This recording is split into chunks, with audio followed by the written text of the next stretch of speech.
Now, I want to get down to the simplest possible nitty-gritty of what we've been talking about in a very easy way. To ask ourselves the question, quite fundamentally, what's all the trouble about? In other words, what is your state of mind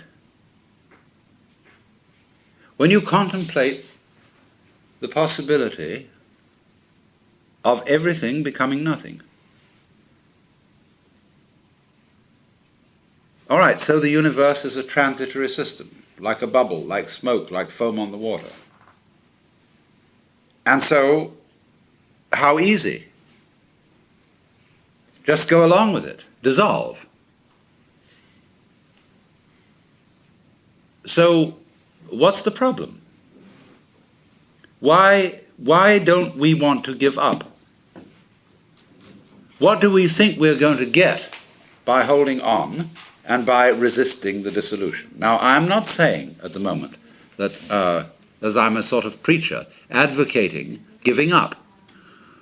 What I'm interested in for you to feel is what do you really feel like inside at the prospect of there being nothing, of this whole thing being a bubble that dissolves.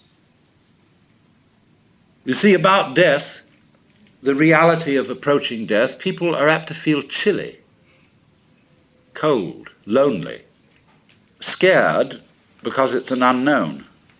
The most frightening thing about death is there might be something beyond it, and you don't know what it is.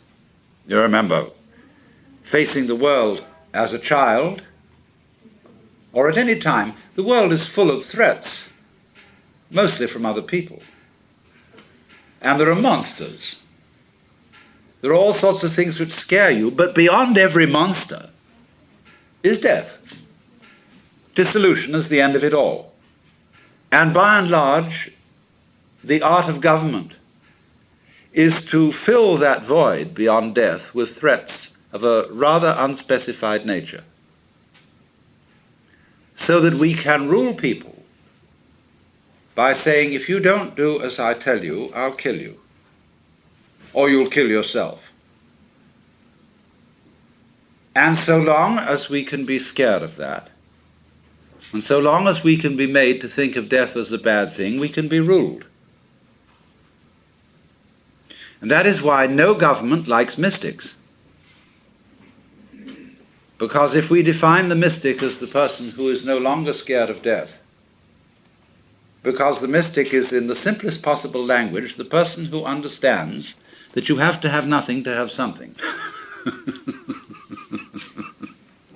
So, you can't fundamentally scare the mystic with death. Because, say, well, what end can it all come to? What's all the trouble about? The most it can come to is nothing. I mean, there may be some troubles on the way of resisting this, basically resisting it. I mean, as you might say, the very cells in your body resist their dissolution. And so in this resistance there's an experience called pain, which we've been discussing. But beyond pain is annihilation. Or so it seems, anyway. What will it be like to go to sleep and never wake up? Nobody can think about it. But what is that state when you're teased out of thought? See, get with it. Going to sleep and never waking up. This is not, as you would fantasize it, a state of being in the dark forever. It is not like being buried alive, because then there's an experience of darkness. Now, I remember a little while ago having at one of my seminars a girl who was born blind. And I had the most interesting discussion with her, because she doesn't know what darkness is. The word is absolutely meaningless to her, because she's never seen light. Now, so, when you really think about nothingness, it becomes like what I've often referred to is how your head looks to your eyes. And behind the eyes you don't see darkness, do you, right now?